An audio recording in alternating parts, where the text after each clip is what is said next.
Assalamualaikum warahmatullahi taala wabarakatuh. Nama saya Khairul Hafiz bin Alizar, nomor matriks di 20191090338. Pada petang ini saya akan melakukan video ataupun contoh demonstrasi bagaimana untuk memasang hardware komputer.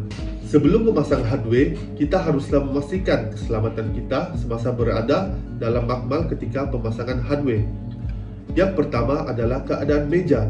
Meja haruslah bersih dan tidak boleh ada sebarang alat-alat yang mengganggu semasa pemasangan komputer seperti makanan dan minuman. Yang kedua ialah toolkit. Toolkit adalah komponen yang digunakan semasa memasang komponen-komponen komputer. Yang ketiga, cabut palang kuasa. Palang kuasa haruslah dicabut bagi mengelakkan aliran arus elektrik semasa memasang komponen komputer. Dan seterusnya, pastikan tangan hendaklah sentiasa bersih dan kering selepas ataupun sebelum semasa melakukan kerja-kerja pemasangan komponen. Dan seterusnya, jangan memegang wayar hidup dengan tangan dan jangan mengendalikan peralatan elektrik ketika dalam keadaan tangan basah. Pastikan Anda memakai kasut getah ketika mengendalikan peralatan elektrik. Dan akhir sekali, kebakaran elektrik biasanya berlaku daripada litar pintas ataupun lebihan beban pada litar yang menghubungkan peralatan elektrik, dan jangan sekali menyentuh peralatan terbakar dan ataupun yang berasap. Perkakas komputer. Perkakas komputer ataupun peranti komputer merujuk kepada bahan-bahan fizikal yang membentuk satu unit komputer yang lengkap berbanding dengan perisian yang berupa arahan ataupun maklumat yang dilaksanakan untuk menjalankan kerja. Bahagian-bahagian keras ini dipasang di litar elektronik dan ada kalanya juga sebagai bahan mekanikal. Kadangkala perbezaan perkakas ataupun hardware dengan perisian agak kabur, utamanya apabila merujuk dengan perisian tegar firmware. Perisian tegar ialah perisian yang dipasang ke dalam perkakas dan ia amat jarang perlu diubah, biasanya disimpan dalam ingatan baca saja ataupun dalam spesifikasinya yaitu ROM. Dan berikut adalah pemasangan perkakasan komputer. Komponen yang pertama yang perlu dipasang ialah unit bekalan kuasa ataupun dikenali sebagai power supply. Dan yang kedua ialah pemasangan pemacu DVD. Pastikan letak di tempat yang betul seperti yang ada di dalam video ini. Dan juga ketatkan skru di dalam lubang yang telah pun tersedia. Dan yang ketiga ialah pemacu cakra keras. Pastikan juga skru diketatkan di dalam lubang yang telah pun tersedia. Dan yang keempat ialah pemasangan part-part induk ataupun lebih dikenali sebagai motherboard. Dan pastikan juga Anda ketatkan semua skru ke dalam lubang yang tersedia. Dan pemasangan yang kelima ialah slot RAM. Dan yang seterusnya, yang keenam ialah kad grafik. Letakkan di tempat yang sepatutnya. Dan pemasangan yang seterusnya ialah pemasangan CPU. Masukkan pada slot yang ditunjukkan seperti sedemikian. Dan yang ketujuh, masukkan CPU pada slot yang ditunjukkan pada sink panas ataupun kipas di atas CPU. Dan yang ke-8 iaitu IDE connector. Sambungkan kabel IDE ke DVD dan papan induk seperti yang tertera pada video tadi.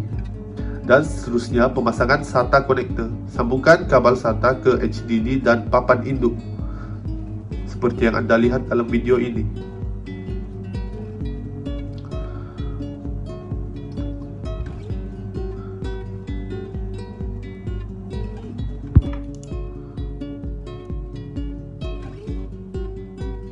Dan seterusnya, memasang power switch pin header kepada GEP1 yang terlihat di dalam video ini. Dan wayar putih adalah menunjukkan wayar bercas negatif. Rujukan manual papan induk Anda untuk menentukan kedudukan wayar putih.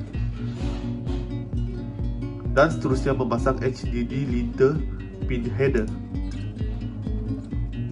seperti di dalam video ini. Dan yang seterusnya, power switch pin header diletakkan di tempat yang berwarna kuning ini. Dan seterusnya, power LED pin header diletakkan di tempat yang sedemikian seperti di dalam video.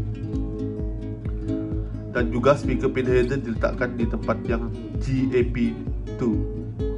Lihat seperti dalam video ini.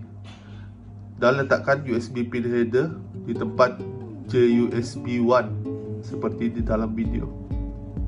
Sambungkan ATX12V power connector ke motherboard seperti di dalam video ini. Dan sambungkan ATX24 pin power connector ke motherboard.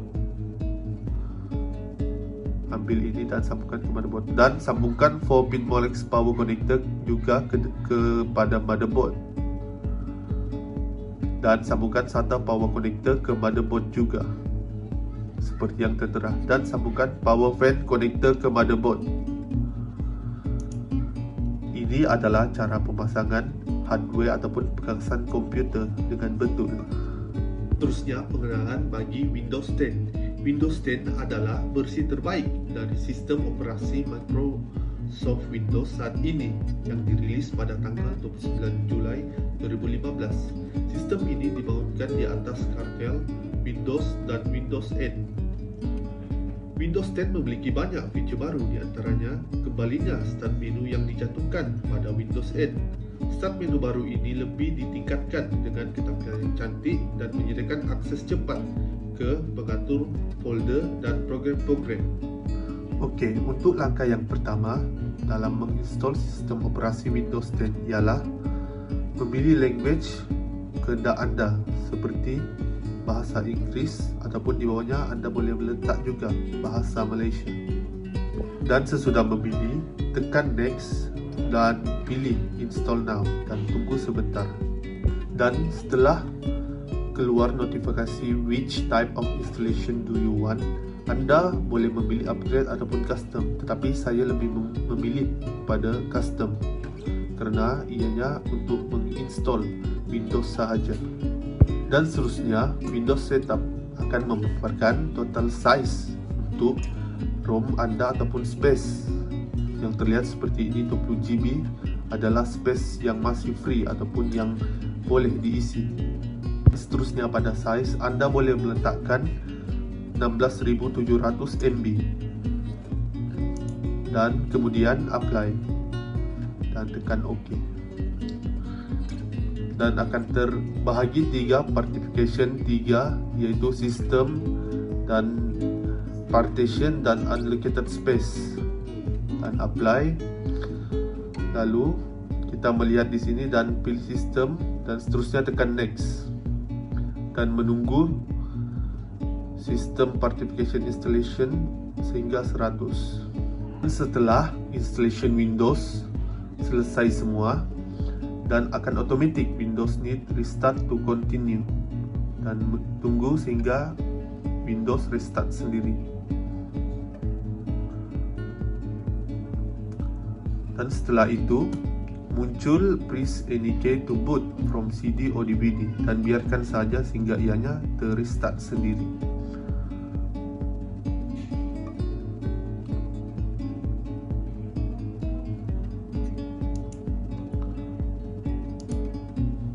Dan ini adalah untuk yang pertama.